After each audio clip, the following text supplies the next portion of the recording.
대규모 모래 폭풍이 마을을 휩습니다. 这是妖怪来了吧？黄沙满天。 피할 수 없다. 이건 엄청난 영향이다라고 하는 거는 어쩔 수 없는 현실이죠. 중국에서 넘어온 황사가 4km 두께로 온통 미세먼지로 뒤덮였습니다. 중국 정부가 발표하는 자료들을 의심하고 믿지 못했었고요. 我不知道这个是韩国方面是不是有充分的依据？韩国的雾霾是来自中国的。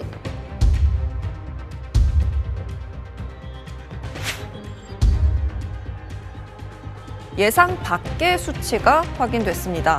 초미세먼지 농도가 2015년 이후 최저치를 나타냈습니다. 중국의 영향이 컸습니다.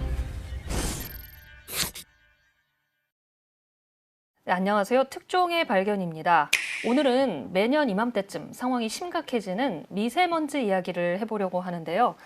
SBS 기후환경 전문 기자 장세만 기자와 함께 이야기를 나눠보겠습니다. 안녕하세요. 네, 안녕하세요.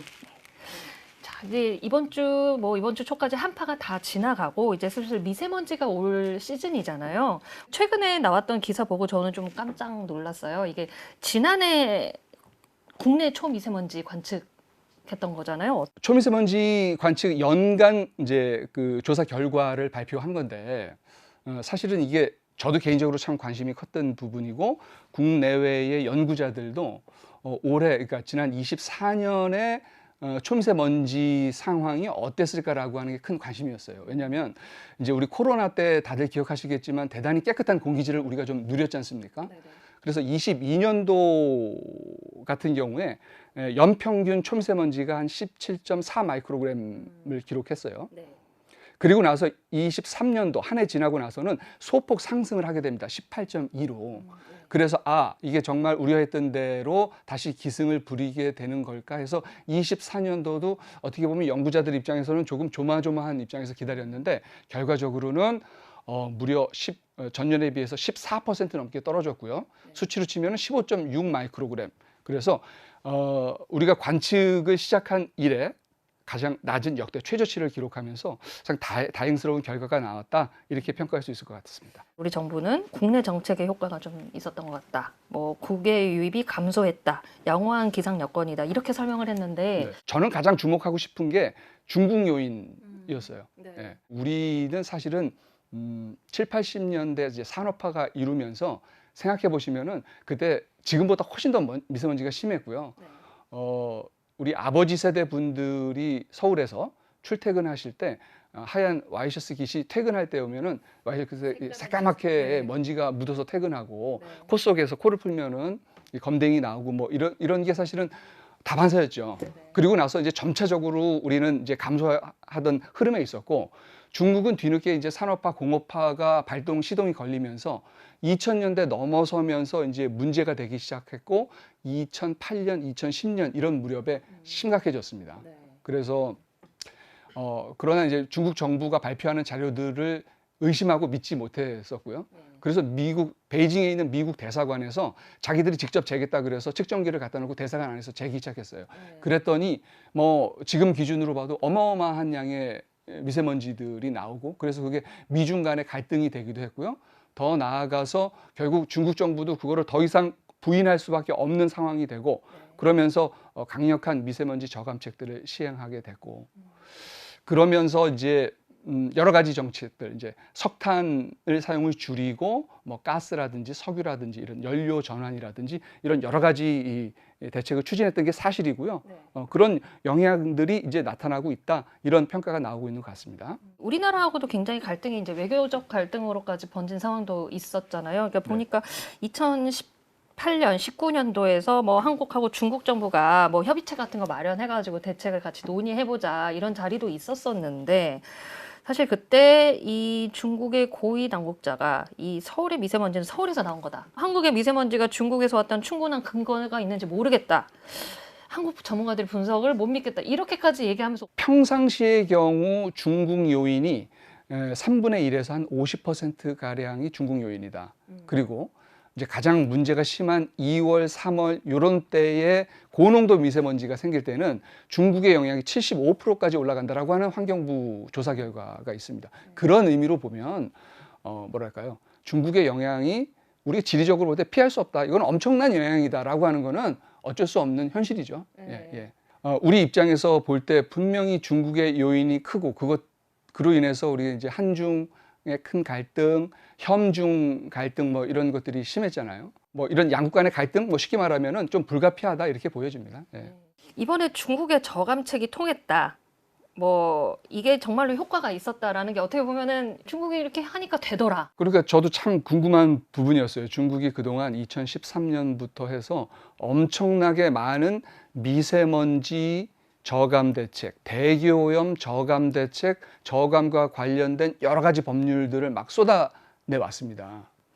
그리고 지들 말로는 그래서 많이 공기가 좋아지고 있다. 이런 식으로 이제 설명을 하고 주장을 하는데 그게 이제 검증이 쉽지 않기 때문에 과연 저 말이 어디까지 사실인 거야 라고 하는 의문 이런 것들이 많이 남아 있고요.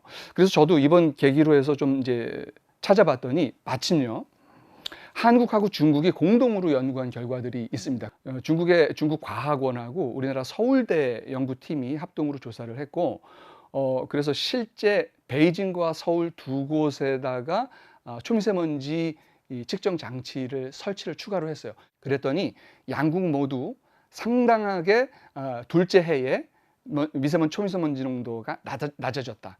이런 결과가 나왔고 중국 같은 경우는 이렇게 따져보면은 가장 정말 드라마틱하게 떨어지게 된 원인 중에 하나를 석탄연소 이렇게 짚고 있습니다. 한 9가지 원인을 갖고 이제 이 연구에서는 분석을 했는데 가장 크게 감소에 영향을 미친 게 석탄연소, 그 다음에 산업 공정에서의 먼지 감소, 세 번째는 이제 소각에서의 이제 폐기물 소각에서의 먼지가 많이 감소됐다 이런 거거든요.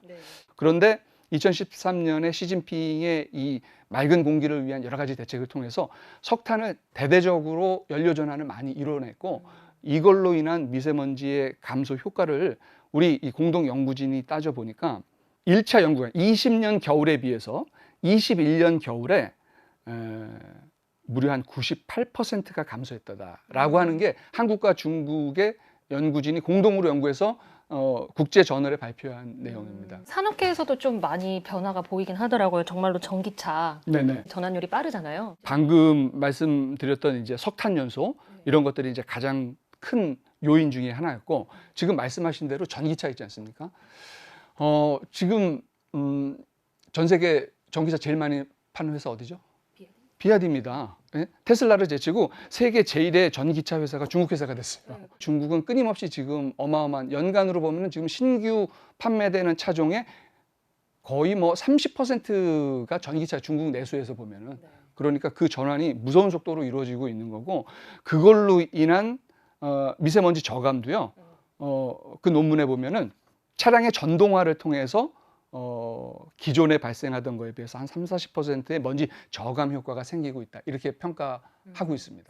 앞으로도 지금은 뭐 마치 제가 이렇게 얘기를 드리면 미세먼지 문제 이제 다 해결된 건가라고 받아들이실 수도 있지만 여전히 변수가 남아 있잖아요. 가장 큰 게 앞에서 제가 미처 설명을 못 드렸습니다만은 먼지가 이렇게 줄어들게 된 큰 원인 중에 하나는 사실은 코로나 이후 침체됐던 중국 경기가 아직 완전하게 회복되지 못했다라고 하는 게 있는 거죠. 그러니까 산업활동의 위축이라고 하는 포인트가 여전히 먼지가 줄어들게 된 하나의 큰 배경으로 작동을 하고 있기 때문에 앞으로 경기 전망에 따라서는 사실은 고개를 떨어졌던 이 미세먼지 문제가 어떻게 지켜질지 모른다라고 하는 근본적인 그런 변수가 남아 있고요.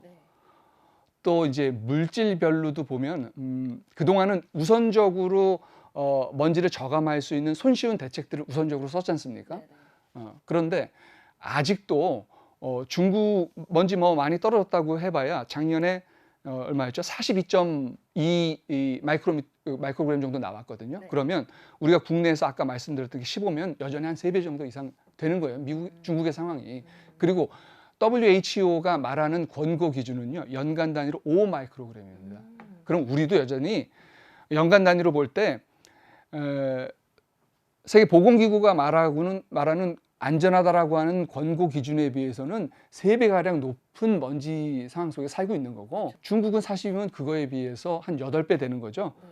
그런 상황입니다. 더 중요한 거는 하여튼 이 아직도 드러나지 않은 요인들 뭐 이런 것들이 많습니다. 예를 들면은 먼지라고 하는 게 고체 상태로 처음에 만들어질 때부터 고체상의 먼지로 출발을 하는 물질이 있는가 하면은 처음에는 가스상의 에어로졸 상태였다가 이게 화학 변화를 일으켜 어떤 요인들에 의해서 화학 변화를 일으켜서 2차로 생성되는 먼지들이 있고요. 아직도 여전히 드러나지 않은 실상과 실체가 있기 때문에 양국이 협조적인 관점에서 그러한 원인들을 한 발 한 발 더 밝혀 나가고 그거를 통해서 좋은 해법을 찾는 노력을 기울여야 하고 이런 것들이 이제 중요하다고 보입니다. 근데 이렇게 확 변하게 된 계기가 앞으로 우리의 먹거리가 이런 방향으로 가야 된다라는 좀 확신이 딱 제대로 선 게 아닌가. 중국이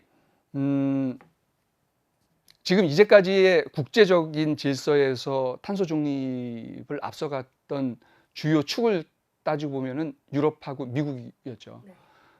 그런데 미국이 이제 아시다시피 트럼프가 다시 복귀를 했고 뭐 파리 협정에서 탈퇴를 하기로 결정을 내렸고 이러면서 기후 위기에 대응하는 국제적인 이른바 탈탄소 리더십이라고 할까요? 이런 데서 미국의 위상이 지금 크게 흔들리고 있는 상황이고 우리가 이제 주목해야 될 점의 하나는 그 빈자리를 지금 중국이 자신들의 어떤 소프트 파워로서의 위상, 국제적인 위상 이런 것들을 차지하기 위해서 미국의 빈자리, 탈탄소 대응 혹은 기후위기 대응에서의 국제적인 위상을 차지하려고 하는 그런 야심 이런 것들이 지금 큰 하나의 관심사항입니다. 학계에서도 그렇고요. 네. 오히려 또 이런 상황에서 트럼프가 또 계기를 만들어줬다. 네. 네. 최근에 그 트럼프가 또 이제 플라스틱 빨대, 종이 빨대 효과 없다. 너무 시원하게 얘기를 했잖아요. 네네.